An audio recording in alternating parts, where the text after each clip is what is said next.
PM Modi राज्यों के मुख्यमंत्रियों के साथ वीडियो कॉन्फ्रेंसिंग के जरिए बैठक करने वाले हैं। देश में बढ़ रहे कोरोना वायरस के संक्रमण को लेकर पीएम मोदी 2 दिन अलग अलग राज्यों के मुख्यमंत्रियों के साथ बैठक करेंगे।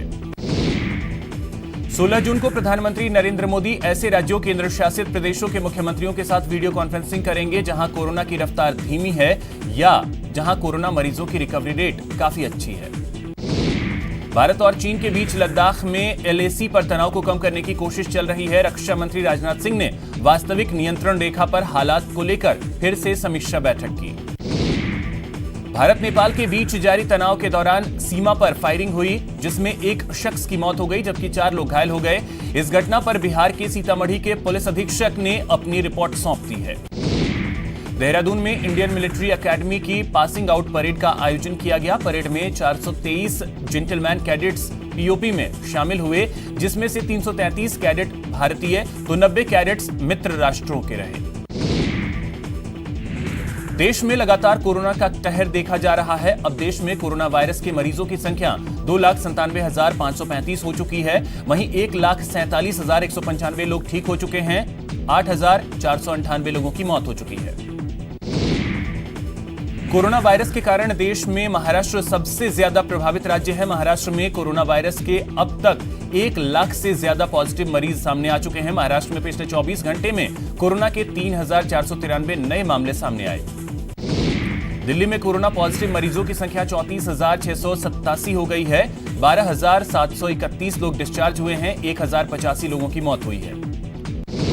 मरुधरा में भी कोरोना का ग्राफ तेजी से बढ़ता जा रहा है। शुक्रवार को प्रदेश में 230 नए केस सामने आए, जिसके बाद संक्रमितों का आंकड़ा 12,068 हो गया। मरने वालों की संख्या 272 हो गई।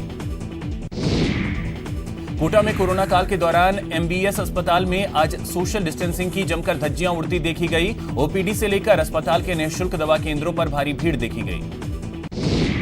सिरोही में कोरोना का विस्फोट देखने को मिला है। जिले में एक दिन में 34 कोरोना के नए मामले सामने आए। अलवर जिले में वर्कलोड अधिक होने के कारण पिछले 20 दिन से जिले की 1500 से अधिक कोरोना के सैंपलों की जांच लगातार पेंडिंग चल रही है। जांच भेजने के 5 से 7 दिन बाद सैंपल भेजने के 5 से 7 दिन के बाद रिपोर्ट आ रही है। कोटा में शुक्रवार को 1,184 मरीजों के सैंपल लिए गए, जहां से 4 मरीजों की रिपोर्ट पॉजिटिव पाई गई। सीकर में कोरोना का कहर जारी है। जिले में अब तक 249 केस सामने आ चुके हैं, जबकि 5 मरीजों की मौत हो चुकी है। भीलवाड़ा के महात्मा गांधी हॉस्पिटल में 10 मरीजों को ठीक होने के बाद डिस्चार्ज किया गया। डिस्चार्ज होने पर सभी को गुलाब का फूल देकर डिस्चार्ज किया गया। कोटा में कोरोना के 26 मरीजों को एक साथ डिस्चार्ज किया गया। जयपुर की जामा मस्जिद कमेटी ने कोरोना वॉरियर्स का सम्मान किया। कोटा के आलनिया में सोशल डिस्टेंसिंग की जमकर धज्जियां उड़ाई गई। जलदाय विभाग के कनक वृंदावन हेडवर्क्स पर आयोजित किए गए समारोह में खुलकर सोशल डिस्टेंसिंग के नियमों की धज्जियां उड़ाई गई। सिरोही की जिंदगी एक मिशन संस्था कोरोना महामारी में पशु पक्षियों की सेवा में लगी है। अलवर में रोडवेज बसें अब पूरी क्षमता के साथ सवारियों को बैठाकर चलेंगी। इससे सवारियों को आने जाने में आसानी रहेगी। करौली शहर के परकोटे के अंदर पहला कोरोना संक्रमित मिलने के बाद अधिकतर बाजार बंद रहे। चूरू में लॉकडाउन में फंसे महाराष्ट्र के परिवार की घर वापसी हो गई है। बीकानेर रोडवेज डिपो से अतिरिक्त 4 रूटों पर बसों का संचालन शुरू किया गया। राजस्थान रोडवेज ने गुरुग्राम, हिसार, फिरोजपुर और फरीदाबाद के लिए बसों का संचालन शुरू कर दिया। एनडब्ल्यूआर के तहत चलने वाली स्पेशल पैसेंजर रेल सेवाओं के समय में आंशिक परिवर्तन किया गया है। कोरोना महामारी के बीच शिक्षण संस्थाएं शुरू होने के आसार फिलहाल नजर नहीं आ रहे। नेता प्रतिपक्ष गुलाबचंद कटारिया ने कांग्रेस पर निशाना साधा है। कटारिया ने कहा कि केवल बीजेपी को बदनाम करने के लिए सोची समझी साजिश की जा रही है। राज्यसभा चुनाव के रण में स्वास्थ्य मंत्री रघु शर्मा ने बीजेपी पर निशाना साधा है। उन्होंने कहा कि राजस्थान में बीजेपी की गलतफहमी दूर हो जाएगी। उपनेता प्रतिपक्ष राजेंद्र राठौर ने कांग्रेस पर पलटवार किया है। विधायकों को रिजॉर्ट में रखे जाने को लेकर राजेंद्र राठौर ने कहा कि सत्ता में बैठी कांग्रेस पार्टी अभी घबराई हुई है। चूरू में बीजेपी ने बूथ संपर्क अभियान की शुरुआत की। प्रतापगढ़ में पूर्व यूडीएच मंत्री ने केंद्र सरकार की उपलब्धियों को जन जन तक पहुंचाने के लिए बूथ संपर्क अभियान की शुरुआत की। अलवर में पूर्व केंद्रीय मंत्री भंवर जितेंद्र सिंह का जन्मदिन कांग्रेसियों ने पौधे लगाकर मनाया। राज्यसभा रण में मचे सियासी घमासान पर बीजेपी सांसद किरोड़ी लाल मीणा ने कांग्रेस पर जुबानी हमला बोला है। उन्होंने कहा कि कांग्रेस को 2 सीट पर जीतने का भरोसा नहीं है, इसलिए विधायकों की बाड़ेबंदी की गई है। करौली में कर्नल किरोड़ी सिंह बैंसला की अध्यक्षता में किसान पंचायत का आयोजन हुआ। कोटा में पुलिस ने हथियार सहित 2 बदमाशों को गिरफ्तार किया है।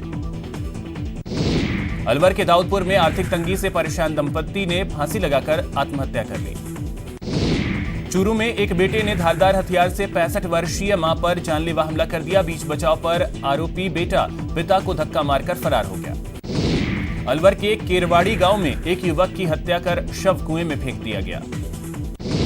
अजमेर के किशनगढ़ में अतिक्रमणकारियों के हौसले बुलंद हैं। अतिक्रमण तोड़ने गई नगर परिषद की टीम पर अतिक्रमणकारियों ने हमला बोल दिया। अलवर के राजकीय महिला हॉस्पिटल में बने पालना गृह में अज्ञात लोग एक बच्चे को छोड़कर चले गए। झुंझुनू में घर की महिलाओं को बंधक बनाकर बड़ी लूट की घटना सामने आई है। करीब 50 लाख रुपए के जेवरात चोरी होने की खबर है। कोटा में केंद्रीय नारकोटिक्स विभाग की टीम ने बड़ी कार्रवाई करते हुए 7 लाख रुपए की अफीम जब्त की। करौली की हिंडौन सिटी में दुष्कर्म के आरोपी दिगंबर जैन को मजिस्ट्रेट के सामने पेश किया गया, जहां से उसे न्यायिक अभिरक्षा में भेज दिया गया। झालावाड़ में एक कुएं से युवक की पत्थरों और तार से बंधी लाश बरामद हुई है। जोधपुर में पुलिस ने एक युवक को अवैध हथियार के साथ गिरफ्तार किया है। कोटा में गिरफ्तारी से बचने के लिए लापता हुए युवक को पुलिस ने धोखाधड़ी के आरोप में गिरफ्तार कर लिया। कोटा में पेट्रोल पंप पर फायरिंग कर लूट के आरोपियों को कोर्ट में पेश किया गया, जहां से कोर्ट ने सभी को 15 जून तक रिमांड पर भेजने के आदेश दिए।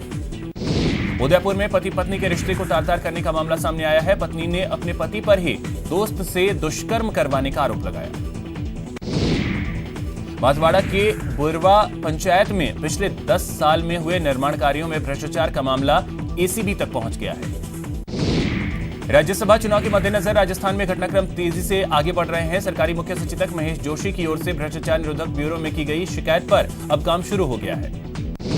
सोशल मीडिया पर फर्जी अकाउंट तैयार कर अश्लील फोटो डालने और अभद्र कमेंट करने के मामले में जयपुर पुलिस ने बड़ी कामयाबी हासिल की है।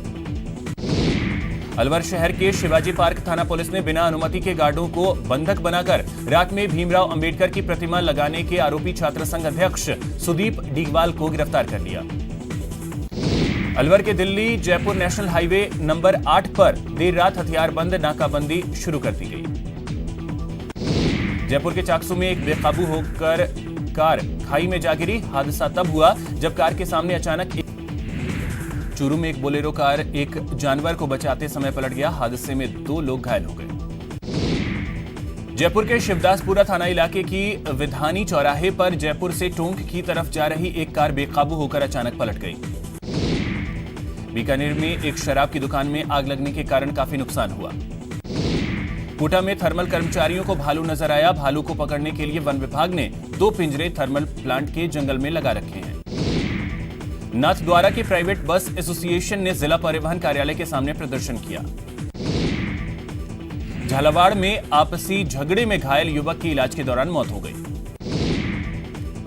जयपुर में राजस्थान बेरोजगार एकीकृत महासंघ ने घर घर जाकर किराया माफी का अभियान चलाया। टोंक में ट्रैक्टर की चपेट में आने से एक बाइक सवार की मौत हो गई। मृतक के परिजन 50 लाख रुपए और सरकारी नौकरी की मांग कर रहे हैं।